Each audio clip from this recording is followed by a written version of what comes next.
We're now into the bottom of the first. And David Harris leading off for the Canberra Cavalry. Shows bunt, takes the pitch, and it's strike one. He'll be followed by Jeremy Barnes batting second, Jason Leblebegian, Brian Pounds, Jack Murphy, Boss Moanaroa, Ryan Miller, Robbie Perkins, and Josh Fritsch. You do realise that this is going to feed into this vampire theory, don't you? There's a high fly ball to right field. Say we did a really good pre-game show today. It was awesome. You know, we had all sorts of stats and all sorts of numbers and stuff. And yeah, we're really sorry that you missed that. We can tell you that it's... It also included the world's longest commercial break, we've been told. We can tell you that it's a beautiful day here in Canberra. There's a top 10 for you. The pitch inside. So the count 1 and 2. Of course, and for the presence of our American viewers, or indeed people in places where you don't have venomous snakes, no, that doesn't stop children going hunting for foul balls in there. It does not deter them in the slightest.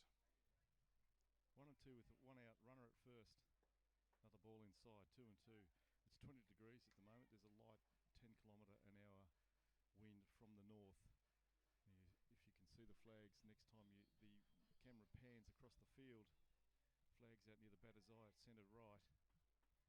They're just blowing gently from centre field across to first base. Another big foul ball for Brian Pounds, due up next on 400. That's a staggering 1 through 4 batting order. Full count now for Leblebegian. We talked about the difficulty some commentators have had in saying his name when he makes it to the majors. I don't think it would be too much of a problem given some of the other guys that have made it up there. We're talking Samaja, perhaps. It's in play. Trey Vavra takes the full sample size, just the 2 outings. This is his 3rd start.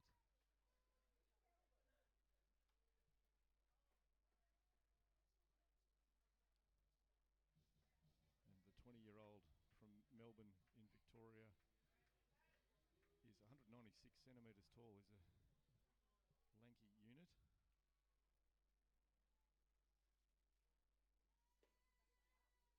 Kennedy comes inside for ball 2.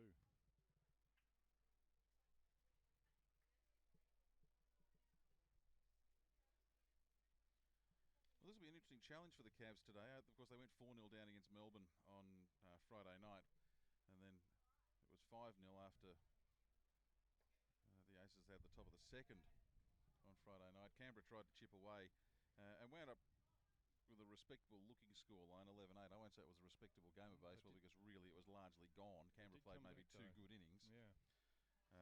Pounds has taken ball 3 inside. There's a strike on the inner half. 3 and 1. Today we'll be looking to see how Canberra go about tackling a 4-run deficit. I guess the first thing is to limit it to 4. Or indeed for Pounds to get on. High fly ball to centre field. Logan Moon pauses, runs in, takes a comfortable... Seasons past averaging 304, 306, 353. It is interesting, you know, that there are people who sit here and talk about him as a big home run hitter. He's not, in terms of numbers. Ground ball, hard hit. It's going to be picked up by Tanner Vavra, and he sends it across to Trey Vavra. It's been a very short drought, i.e. nothing so far this weekend. Inside, the first pitch to Ryan Miller.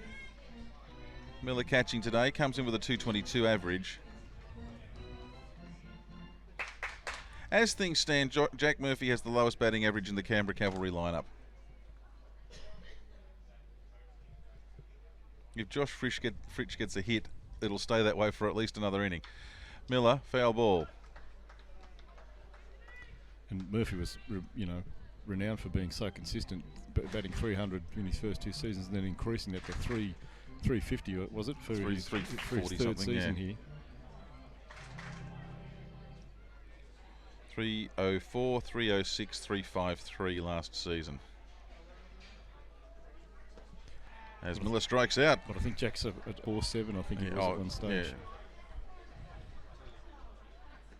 Fritsch, first pitch, strike 1. Oh, ball 1. Sorry, I thought that had caught the edge, but there we go. Never try and read the mind of an umpire. 1 ball.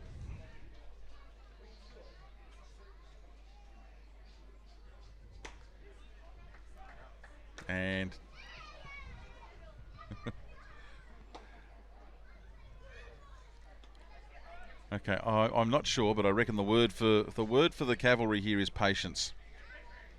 I think they've realised that if they rush and panic, they're not going to get it done. Yeah, and Kennedy's not hitting the strike zone a lot. Counts 2-2, unless it was going to be big and fat and juicy. That's low and inside, I think. Good eye from Fridge. So full count. Runners will be off on the pitch here. Yeah, full count, 2 outs.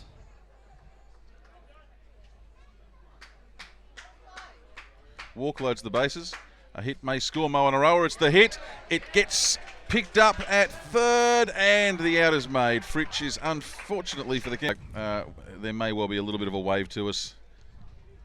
He does like us to notice his home runs. First pitch to David Harris from John Kennedy is strike one, and it rolls between Mike Hill's feet.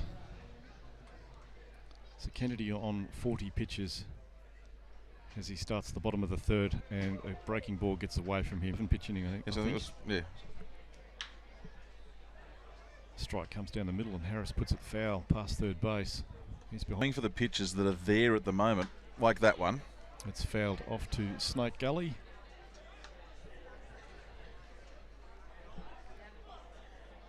You know, if it's not, if it's near the edge of the zone, you're possibly better leaving here, because he's just not. I haven't quite worked out Barry's zone yet either today. There's a foul ball. True. Another breaking ball outside for ball 2. We can probably give Michael a bit of a plug here. He does all sorts of wonderful stuff. He has a great sense of humour and a great sense of hair. And just check out his Twitter profile pic if you want. Ground ball. Easily picked up at second by Daryl George. Throws over to 1 for the out. 1.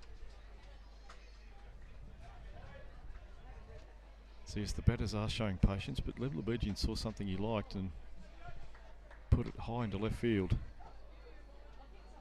Pounds looks at ball 1 on the outside. Don't you hate it when you're trying to read someone's notepad through a pair of binoculars and you can't actually read it?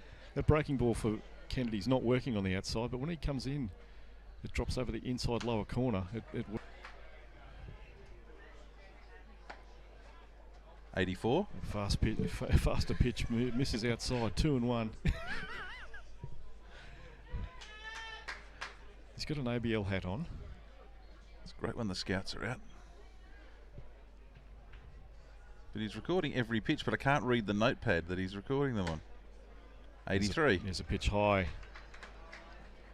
3-1. It's I just need a little bit more elevation and I'd be able to see the whole thing. It's not hard to miss the Yankee scout that's here occasionally, because he wears his rings. But he wears his championship ring. Elvis gave me these rings.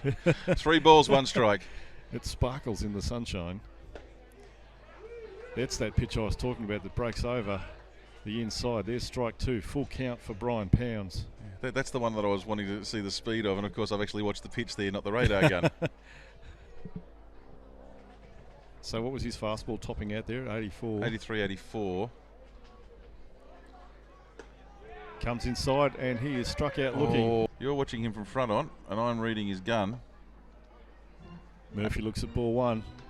That's 82.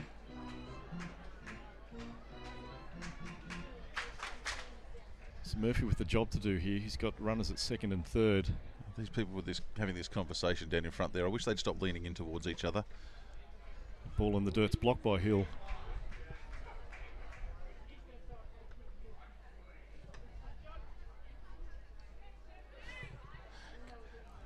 This will be the last one that because I do want to keep an eye on the game. This will be the last one, but I've got an irony alert for you in a moment. He's wearing a Melbourne Aces cap. Yeah. And he's waving his hand like he was pitching. There's a ground ball from Murphy. It's knocked down by the third baseman. He picks it up and there's no play. Josh Davies had fielded the ball. West Minor over the home run brings them in. It's 6 runs to 4 in favour of the Aces. And once again, that breaking ball from Kennedy stays high and outside. It doesn't come in. Ryan Miller at the plate. You can call me Chris Stradamus too, by the way. All the little bits about Boss's home run and then him producing. I think that's the third time. That's the third home run he's hit at this park this season. I think every one of them has been prefaced with the conversation about home runs. Now we've got to get a pitcher up here because the pitchers are good luck for us. Well, big hit to left field. Ho, ho, ho. It stays in the park in left field.